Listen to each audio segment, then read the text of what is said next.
but you don't believe many people are lost confidence in this regime that you had before. And I try to put here now that no one believes this guy. There is a president saying, tell the parents, I'm going to stop abductions, but take responsibility for your children. Do you believe going to stop? Well, the president is speaking from both sides of the mouth. He needs to just address abductions. That is what is the work of government. How people bring up their children, I think the president leave parents to take care of their children the way they know. We don't want too much government into people's lives. The president even wants to tell parents how to bring up their children. I mean, surely, it's lack of respect for the people of Kenya. Nikosea watu heshima. Unataka kuniambia vile mimi nitalea mtoto yangu? Rais tumekuchagua utengeneze uchumi, sio kutuambia vile tutalea watoto. These children have no problem. They are just pointing out the ills in society. And let me ask the young people, let me take this opportunity when I'm here in Kakamega County to tell our children, the Gen Zs, the millennials, what you are doing is very good on social media. But it's not enough. These young people, because they have shown patriotism and commitment to liberate our country through the power of the online space, I want to plead with them to go a step further, to take IDs and register as voters. This young generation will sort out the political problems of this country once and for all in 2027.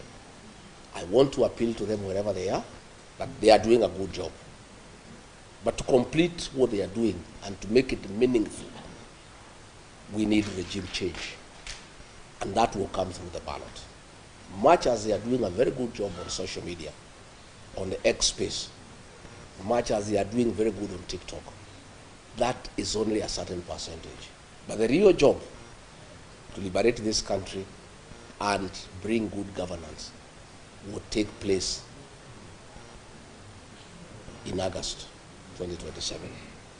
And the young people, who are the majority, have a huge responsibility to sort out this country for us and for themselves, because they are the future of this country. They must register as voters, they must take IDs, and they must leave their homes by 3 a.m. on election day and queue and sort out this country once and for all. That is my New Year message to our young people. That is my plea to them, that we are very happy with what they are doing. They are very courageous, they are very patriotic, but that is not enough. They must go a step further. They must register as voters, and they must come out and join the rest of Kenyans to put a good government into office in 2027.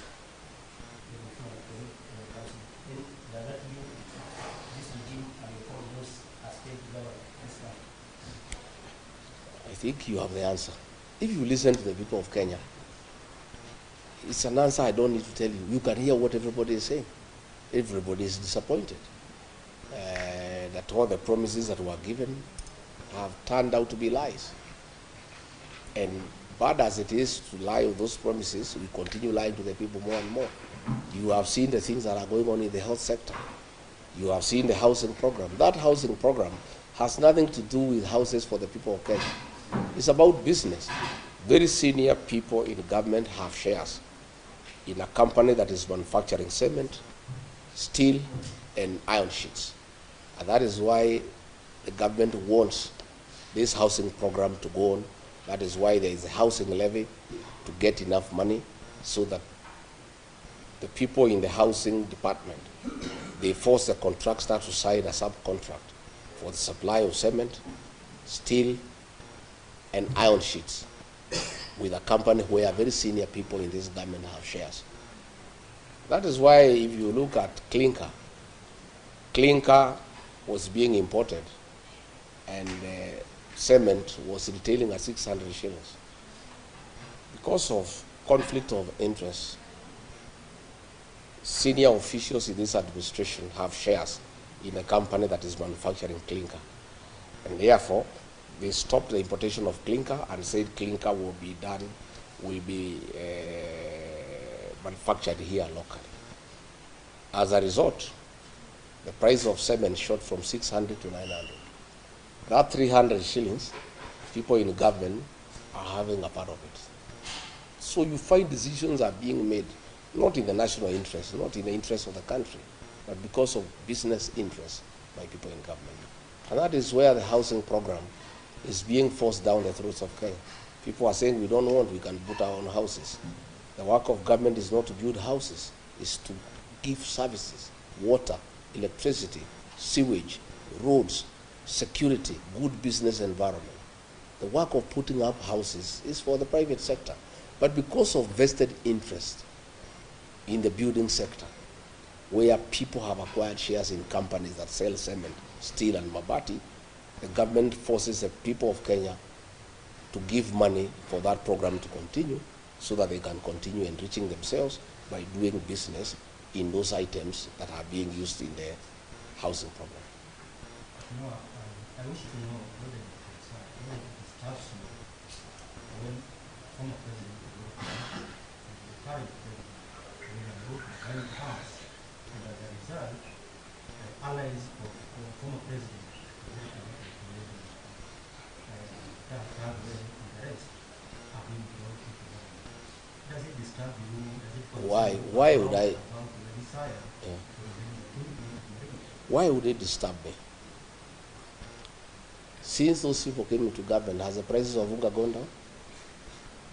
Have abduction stopped? Nothing. I'm not disturbed. I'm not even bothered. It's not even. It's a non-issue as far as I'm concerned.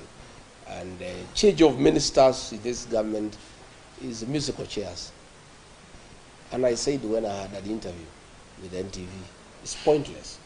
The president makes all the decisions himself. So even if you keep on changing ministers, you bring so and so, you move. It's a game of musical chairs. It has no impact into the overall management of the affairs of this country because all the decisions are made by the president. So it doesn't. It matters less who is minister and who is not.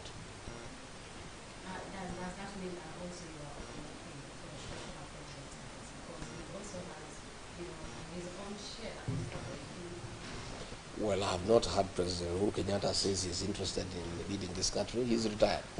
So I don't know how would be overlooking him because he's a retired president. We have not seen him participate in politics. So I don't know how his meeting with President William Ruto would affect leadership or politics in this country. He's a retired president. And as far as I am concerned, a meeting between two leaders is as good. There's nothing wrong with it. What is the relationship prior to this former president after he was elected? You recited who is in the railway. I have asked you whether you want to believe anything that has been said by this government. I don't want to dignify such ridiculous accusations by way of an answer.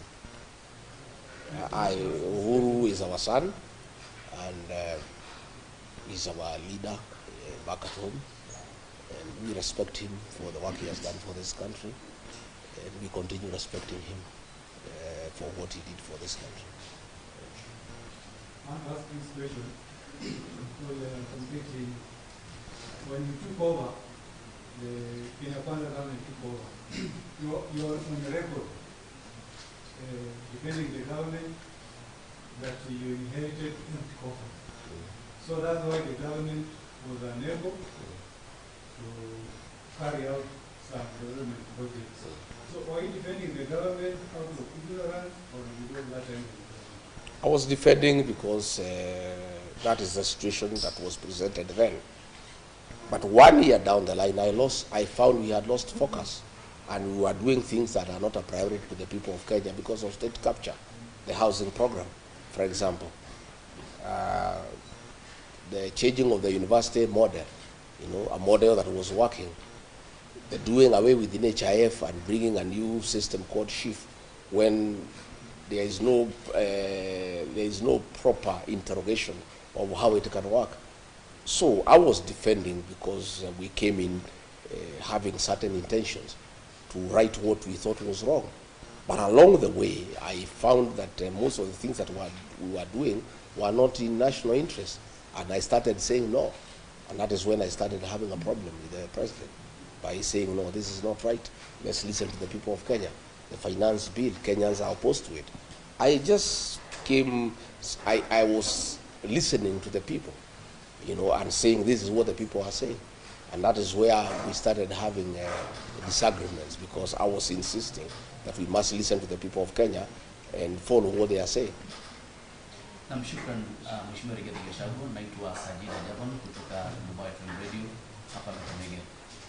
Swali langu litahusiana kwamba tangu ulipoweza kubadilika madarakani na mwenzio naibu wa rais wa sasa Profesa Kithure Kindiki akaweza kuteuliwa kama naibu wa rais, je, mlikuwa na mahusiano mazuri sana? Je, uhusiano huo ungalipo baina yako na Mheshimiwa Rigathi Gachagua? Swali la kwanza. Swali la pili, alipoteuliwa siku katika siku ya kuapisha pale KICC, Rais William Ruto alisikika akisema kwamba hakuwa na yule msaidizi wa kumsaidia kuweza kuelimisha Wakenya kuhusiana na miradi ya serikali. Tayari ushataja baadhi ya ajenda za serikali ya Kenya Kwanza. Je, kuweza kujua kuhusiana na miradi hii na baadaye tukapata sakata mbalimbali kama vile adani, ni kipi ambacho ulikijua ambacho Wakenya hawakujua? Yes, I heard the president say that he was lonely at the presidency because there was nobody helping him to defend government programs.